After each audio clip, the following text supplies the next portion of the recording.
Hi guys! Ready na ba mo sa atong sunod nga sugilanon? Ang atong sunod nga sugilanon is about kang Floripis, ang babae nga walay kahumanan ang anino. Sa unang panahon daw, daw to'y duha ka mag-uyab. Kini manggong tawagon na lang nato ang ngalan sa lalaki nga si George. No? Si George, gikan siya sa syudad. No? Panahigog mamanggid siya sa usa ka dalaga nga nagpuyo sa bukid. Ang ngalan kay si Floripis. No? Kani po si Floripis, itsuraan gyud, maanyag. No? Pero sudlunon ilang balay sa bukid. Yeah. Ang dalan is baktasonon gyud, no? Pero nay dalan. Karon si George kay gugmahan lagi. Abtan gid siya gabi diha sa pag-iyang pangulitaw o pamisita kang Floripis. Naabtan siya gabi. Karon muuli naman siya lagi. Siguro ang oras daw mga gabi naman na sa bukid, mga alas 9, alas 10, gabi na kay ngit na kay na mingaw na kay na dito. So muuli na si George. Ningon siya, Flor, mo hinahinay na ko guli. No? So diba ang mga mag-uyab lagi, ihatod man gid na, pagawas pa uli. So ningon po si George nga, sus kangit-ngit naman di ay. Niya na si Floripis, kay gugmahan man po siya kang George. Ano si Floripis nga? May kabala ka. Sugan ta ka. So, nikatawa na si George. Nagbitbit si Floripis og suga. No? Anong murag mga lamparilya bitaw sa bukid.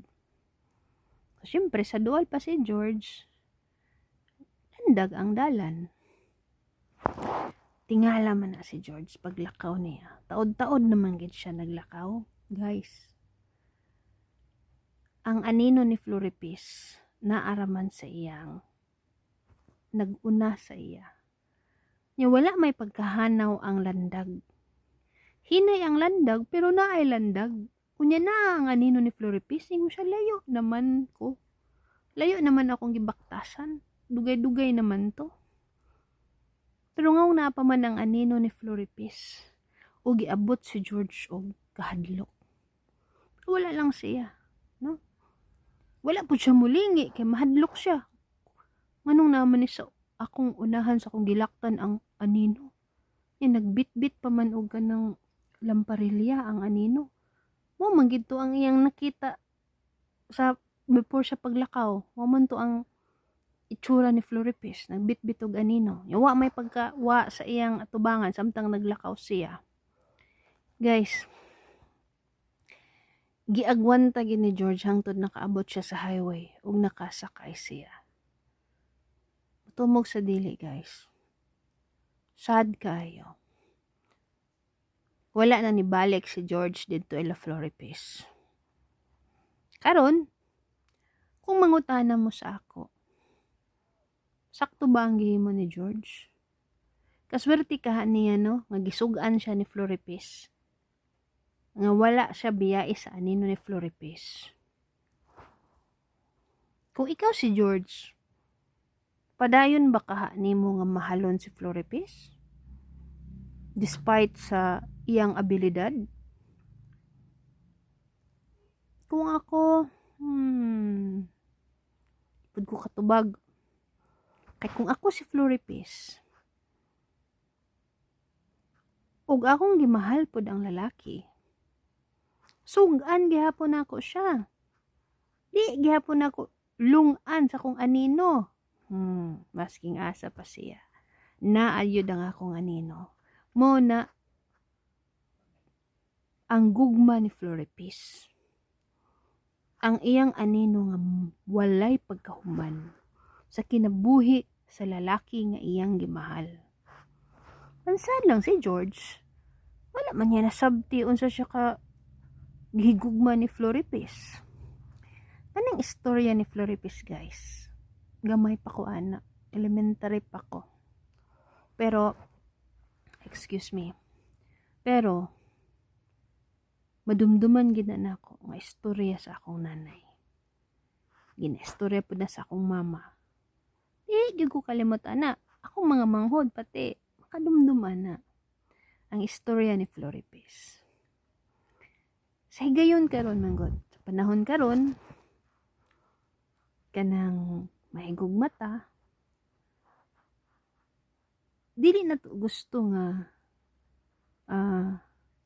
protective kaayo ang atong loved one sa ato. Like ako, minyo naman ko, tiguang naman ko, hapit na ko mo 50. Pero ang akong bana, kung usa siya ka-protective sa ako, sa bago pa ming nag-uyab, maura gihapon, no? Ato na lang ingnon nga protective, pero sa Bisaya pa na, siluso, no? Pagkasiluso. Huwag ako guys, ang kunon po na nako, no? Silusa po ko. Kaya siyempre, kung nahigugma ka, pati magikagselos, diba? Kung ako po siguro si Floripis, ang akong anino sa kong bana, dili mo biya. Masking asa siya pa doong, naakadid to. Ginatabunan ako na siya. Tabunan sa akong panalangin, sa akong pagmahal o gugma. Sama kang Floripis, no? So, bad ba si Floripis? Wakwak ba si Floripis? Wala ko pakialam, guys. Believe ko kang Floripis. Sa iyang klase sa gugma niya kang George. Si George ang dili worthy kang Floripis, guys. Nahadlok siya sa gugma ni Floripis. Kinsa may babae nga iwagan ka. Hangtod nga moabot ka sa safe nga lugar. Wala man noon ko kabati nga namatay ang uyab ni Floripis. Tingali sa gugma ni Floripis, nakasabot siya nga talawan si George. Kung ako po si Floripis, nganong higugma man ko talawan nga lalaki, no?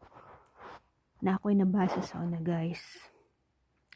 A man who accepts no from the woman she loves does not deserve to win her.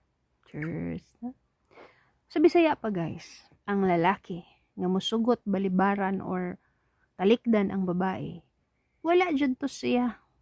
Dili siya worthy sa pagmahal sa babae. Kaya ang babae, kung mahigugma, sagrado na iyang gugma. Ginaampo ka. Iiway ka sa mga dautan. Wala lang kakabalo. Kanang imong asawa, nagpahilom-hilom lang na. Siguro bagut-butan, daghan kag ikatamay. Pero guys, ang mga babae, pag mag-ampo na, apil gid permi ang mga bana.